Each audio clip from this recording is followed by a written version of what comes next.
Dun, dun, dun, dun, dun, dun, dun, dun, dun. Hey everybody, and welcome to our review of Uncharted 4, PlayStation 4's exclusive game. So if you have an Xbox One and you are interested in Uncharted 4, I'm sorry, but no. This one isn't for you, and damn does it suck to be you. I'm Kale Adam, and of course I'm joined by Govinda Whitehurst. And together, we're Adam and Hurst. Welcome to the channel. We played Uncharted 4, we finished Uncharted 4. Correct. And I'm playing Uncharted 4 again, not as we speak, but almost. Yep, that's right. This is going to be a spoiler-free review. We're just going to touch on some of the bigger topics. Of course, we will do a spoiler-filled review. Of course. Of course. What else is there to expect? It's probably just going to be right below. I love doing this. It's great, isn't it? But I don't know if that's how the internet works. I don't know either. Maybe it's up there. Okay. But let's get into it. Yep. Uncharted 4. It's a game. It is a game. And we played it. Yep. It's an action game following the tales of Nathan Drake. That's right. Nathan's back and he's going to murder everybody again. Now let's start off. My opinion is if you haven't played Uncharted 2 or 3, don't play 4. Yeah, that's fair. That's fair. I think you should play those two to appreciate the gravity that this is the last Uncharted game. Yep. With Nathan Drake at least. Yep. From Naughty Dog at least. Yes. But let's start off. This game looks fucking phenomenal. It's incredible. It's pretty outstanding. Weather effects in particular. Yeah, there's one scene that I was very fond of. And we'll talk about that in that spoiler cast that you can listen to or watch later. Skyboxes are also fantastic. Like you'll see something in the distance, mountains, whatnot, castles and such. Well, I might have made up the castle part. Yeah, but even though you're just going through like these open areas of nothingness, they still kind of feel like things are going on. You'll see birds, you'll see little creatures. Little deer. Scurrying. Some deer. I don't know if they're deer, elk. I don't know where we are. Who knows? Who knows? That's part of the mystery of this spoiler-free Well, it's review. kind of beautiful, actually. It's sort of a globe-hopping, raucous adventure. But not as much as the previous titles. Yeah, I'll give you that. You kind of get to a place where you just are where you are, and that is it. And it felt like half the game. I think it's close. Yeah, okay.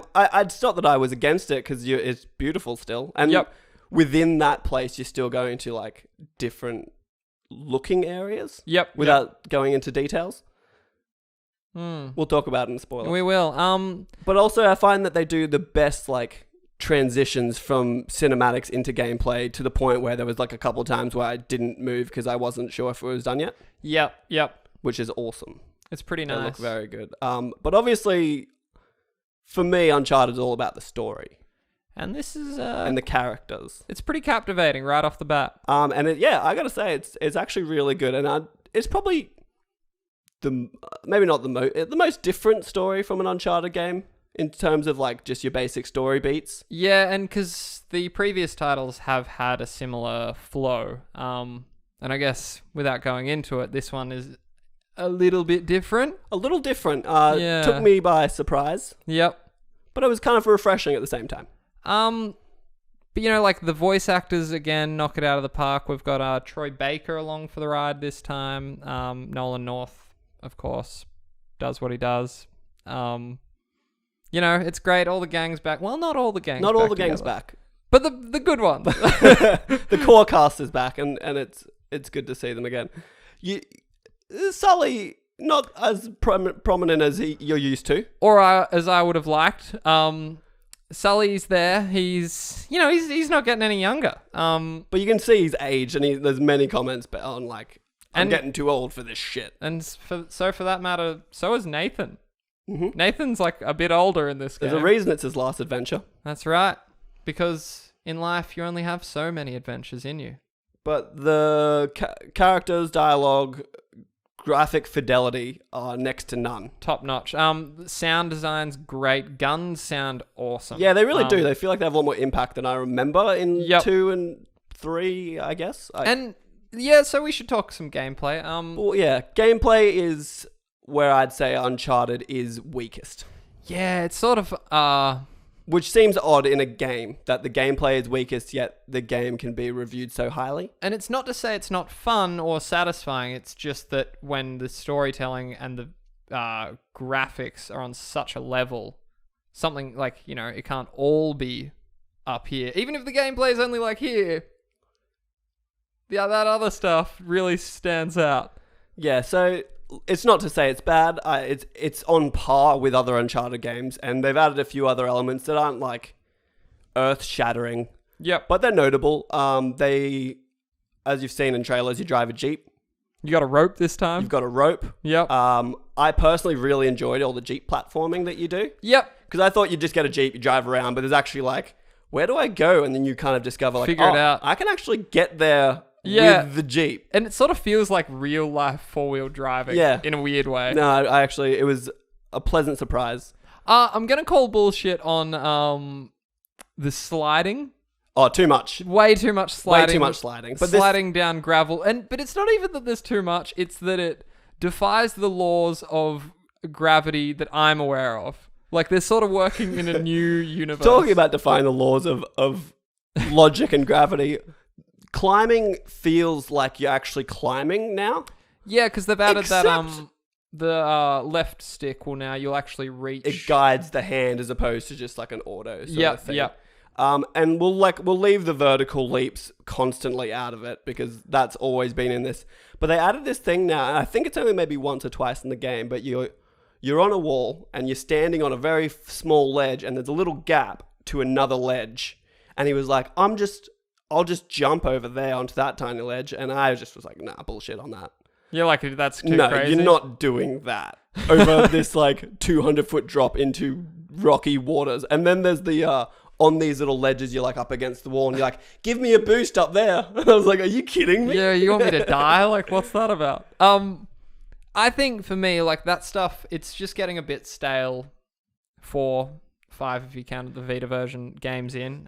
The climbing, except for one set. I love the climbing. I don't know why, and I'm just like every time I actually prefer the climbing to not the puzzles. The puzzles actually were quite nice in this game. I thought. Yep. They were different and had me thinking a few times. Yep. The climbing's not what bothers me. It's you said it when we did our podcast like last week, but it's the constant boost me up here or help me lift this thing into the doorway or you can get up because I boosted you, but I can't get up. Find me something, and it's always the same crate. Yes, it is always the same. And I'm crate. like, who's making this exact crate? Like they were making a fortune back in the day. I read somewhere that maybe that masks some loading, like the helping me through. Yeah. Well, my thought was it was also to stop people backtracking accidentally. That makes sense. Because I was like, it always locks you out of the zone you were just in. Yep. So I don't know, there's nothing worse than being in a game and realizing you've just walked backwards for 10 minutes and you're at the start again. You're like, fuck. Yep. So I think it's to kind of stop that. But I don't know, it feels a little clunky and there's maybe a better way they could do it. I feel, with the exception of one notable set piece, the climbing, like you've got the rope, and that does sort of mix things up a bit. And the the pitting. That was in 2 though, right? I don't believe so. I feel like I could be wrong. But in my memory, those ice mountains, you were like, true, possibly. But no, you have a proper pickaxe, but I think it's the same mechanic. Yep. My problem with it though was like, you can almost pick out the rock that's going to crumble and he's going to fall, and of course he's going to catch himself. Maybe you'll like be put a little back, but it's like, it's too much. You're like, all right, it's another creaky bridge. Here we go. Yeah. Like it's going to fall. I think that's just, that's probably partially why they're ending it now. Probably. Like they can only do so much. I personally would love them to do a pirate game. That's just me. Okay. If you listen to me, Neil, I know you are. Of course he is. Another thing I noticed that I've kind of gone back on since playing it again and getting through it all, but I felt like I missed the epic, just pure gunfights. Yeah, okay. I felt very overwhelmed when you're actually engaged in full combat because you've got multiple levels now and they're just flanking you they're very aggressive. Yep. Flanking you from all sides. And so sometimes I was like, I have to stealth. Yep. Otherwise I can't get through this. Is the stealth stuff new? I think it's a bit more I think expanded. it's more, it's more prevalent Yep, than yep. it was. Because there was that specific stealth level in 2. You're also saying melee combat seems to have been simplified. Simplified, but again, I think I've almost gone back on that too, because there was a counter on triangle. That used to be a classic staple as Yep. triangle counter, which is still there, but only when you're getting grappled. Yep. But I don't know. I kind of like it. It's almost a bit more visceral when you just like blow for blow and you're just trying to like. I don't like they threw in dodge to avoid attacks. Yeah, it's a bit much. A block would have been nice, but a dodge roll just seems a bit silly in the middle of this crazy hand-to-hand combat. This isn't Dark Souls. This is not Dark Souls. And I also, the set pieces were, in my mind, a little underwhelming. And not that they weren't in there, but I was just coming off 2 and 3. I can always be like the train in 2, the ship at in least, 3. and the ship in 3. They're like the 2 big ones, and the big one in this was still awesome. Yeah, but it was almost ruined because it was in the trailers. Yeah, and it was the first bit of game or the second bit of gameplay that was shown. I would say, yeah. So there's fewer big ones, but the ones that there are, for example, without ruining it, there's a cool climbing one. Yeah, that was actually one of my faves. Yeah, and like that really blew me away. And playing the start of my second playthrough, there's one at the very beginning that I was actually stoked on. Okay, But we'll save that again for our spoilery one. but perhaps we should round it out. Overall, I was a huge fan though. Yep, And yep. it was one of those, I know I'm a fan when I just think about it, when I'm not playing it, and I want to be playing it. And it's definitely one that'll stick with you. And the ending I felt was very satisfying.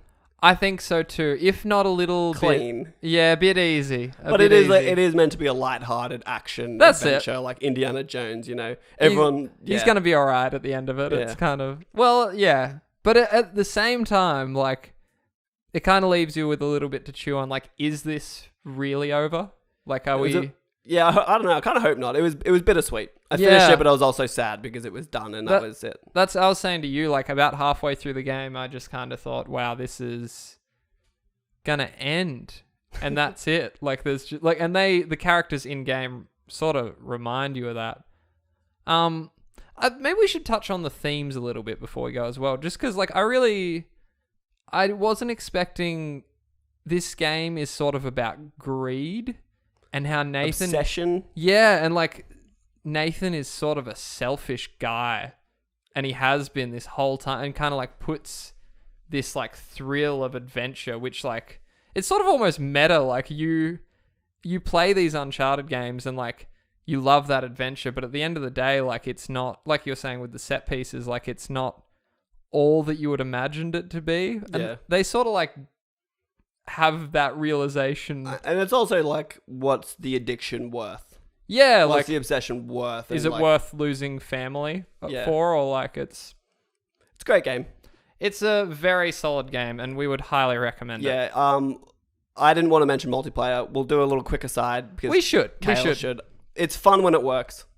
But it's not what you're here for. But it's not what you're there for, and it's just a good addition to keep you playing the game. And it's I'm actually starting to become addicted to it. So maybe, I kind of do enjoy it. That's so meta, if that's what the themes are. Oh, naughty dog. Shit. All right, are we going to do a 3, 2, 1? Oh, yeah, we do that thing. 3, 2, 1. 4 out of 4. 4 out of 4 thumbs. So that has been Adam and Hurst's review of Uncharted 4. Yeah. If you want to see more, there's more, but not of this review. Yeah, check out our spoiler-filled review. We'll go through some more specifics. We just thought it'd be fun to have something for everybody. Peace. Peace.